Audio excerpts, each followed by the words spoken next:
I've been thinking about a lot lately, especially since I've been still trying to figure things out with my channel, the whole algorithm thing, looking into analytics, and I can see why people say you need to niche down and why they say you should look into all those things if you're really trying to grow your channel.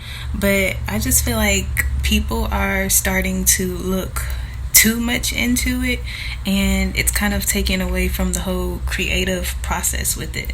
Even just entertainment has become something entirely different. Everyone's trying to find a space in spaces they feel can bring in the most views. When you need more views, more subscribers, more likes, more engagement, what do most people usually do? Find something that's trending and hop on. Or it'll be trying to find something crazy to do so you can create the trend yourself to pull in the views. There's almost nothing unique or creative online anymore. It's not even really entertaining if everybody's just doing the same thing. Some things are usually entertaining the first couple of times, and then after that you're like, okay, how many times is this gonna be done? How many times are we gonna keep watching the same thing just done by a different creator? Can you really call yourself a creator if you're only mimicking what's already been created?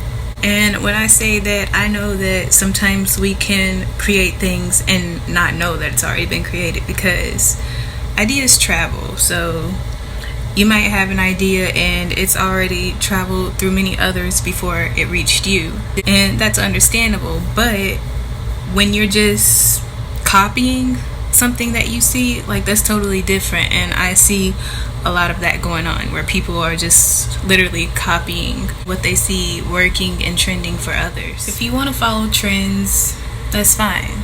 You know, I'm not saying everyone needs to stop following trends. I mean, it'd probably be a good thing to do if people just start really doing their own thing. But if you are going to follow a trend, at least add your own creative touch to it. You know what I mean? Some people feel like they gotta go all out of their way and all above and beyond to get recognition. And that's not always the case, and it definitely shouldn't be. Like, for example, the videos you see where people are giving back to the homeless, like giving food or money or whatever to the homeless, or taking them out to, get cleaned up and everything. Why is that necessary? To film and share online for hundreds, thousands, millions, how many ever to see? With social media giving people popularity, fame, and fortune, people feel like they just need to record and share anything, whatever it takes, even if that means having to fake something or having to exploit someone's unfortunates, whatever it takes. Another thing lately is when a certain food trends, everybody jumps on it. This whole Popeyes and Popeyes versus Chick-fil-A thing that's trending now. Like, we're coming on YouTube to share and watch chicken sandwich videos and chicken sandwich battles, comparisons, whatever you want to call it. Does anyone ever question why things like that trend and cause all this commotion? Like, why of all things chicken sandwiches? And I don't care how good it might taste, because a lot of foods and even drinks taste really good, but what's really that special about it? Even if you just genuinely wanted to try the sandwich because you like Popeyes or because you like chicken sandwiches, it's one of your favorite things to eat from fast food restaurants, or whatever the reason may be, what made you decide to record it and upload it to YouTube? Most likely because it was trending, because if it wasn't trending, these videos wouldn't be done right now. Like, people wouldn't be making these videos, at least not at this moment. Maybe at another moment, because there are mukbang channels that do plenty of videos like this. But even with those, like, do you do mukbang videos because you genuinely like eating food on camera and talking or whatever? Or is it because you saw an opportunity with something that was trending?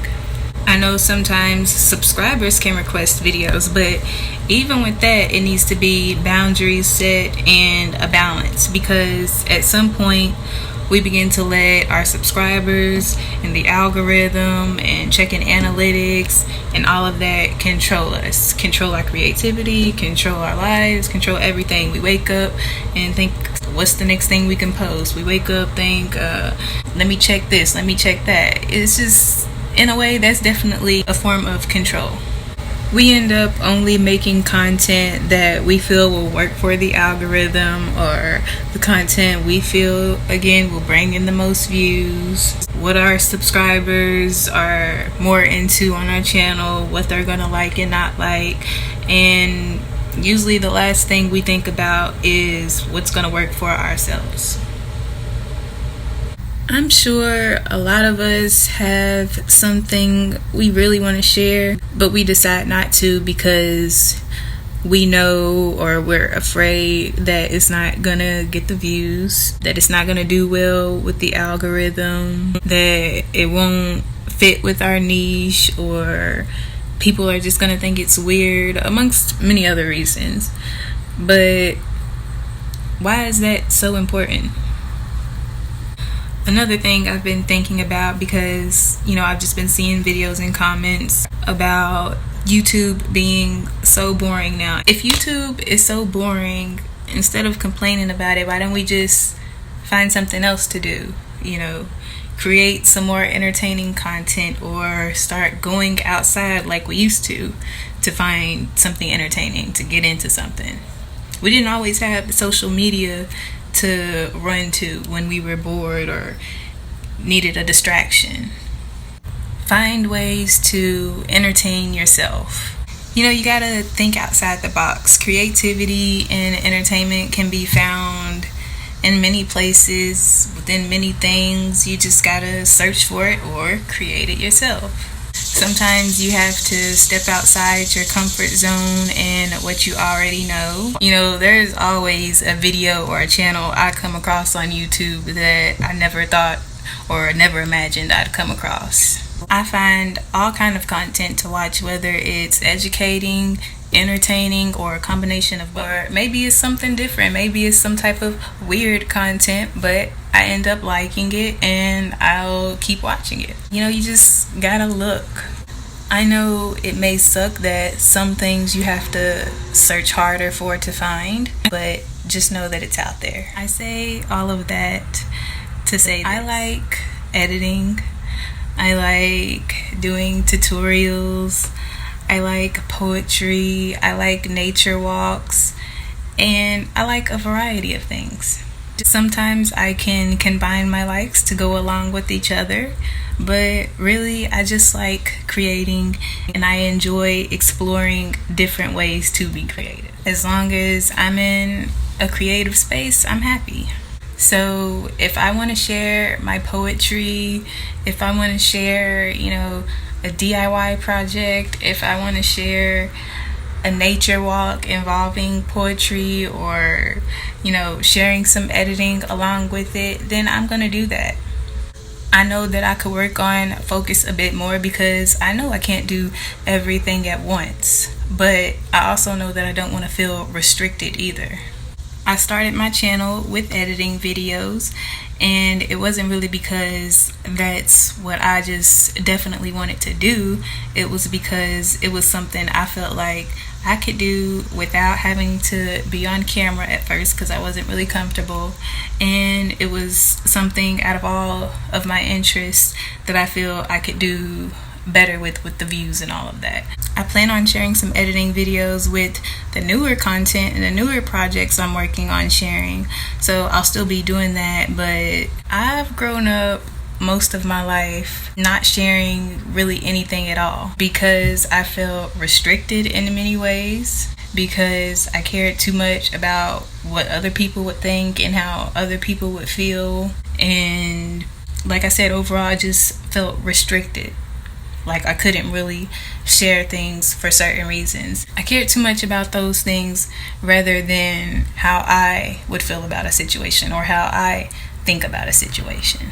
And I don't want to continue to do that. I don't want to continue to restrict myself like I've done most of my life. I've always been a creator, and I literally created a depressing life for myself in doing those things. I'm just not going to let certain things hold me back anymore. Because why? And just because someone's doing something different doesn't mean they're doing something wrong. It could be just right for them in that moment. So let people be on their own journeys, and you be on your own journey. Let people decide whether or not they want to follow a certain algorithm or whatever, or whether or not they just want to figure out for themselves and just create for themselves. If you already have a business, or you're strictly focused on starting a business, I get it. Do what you gotta do. Do whatever you feel you need to do that's necessary for your business to thrive. For me, I'm here for the experience and my own personal growth and my own journey, just because of, what I mentioned, how I grew up and how I allowed my life to be because of outside sources. So this is a part of me stepping outside of that and finally doing the things I want to do without worrying and focusing on those other things. I'm here to inspire those that resonate, and if I reach hundreds of people, thousands of people, or millions, I'm grateful. But if I don't, just because I'm not entertaining enough, or I'm not following a certain algorithm, or because I'm doing things outside of my niche, then oh well, it's not the end of the world. I'm gonna be just fine, and so are you, unless you allow yourself not to be. So those are just some of the thoughts I've been having lately. Like I said, because I've been seeing videos, seeing comments, and because I'm going through another change with my content as well. So I just wanted to share those thoughts with you guys. If you agree, great. If you don't agree, that's also great.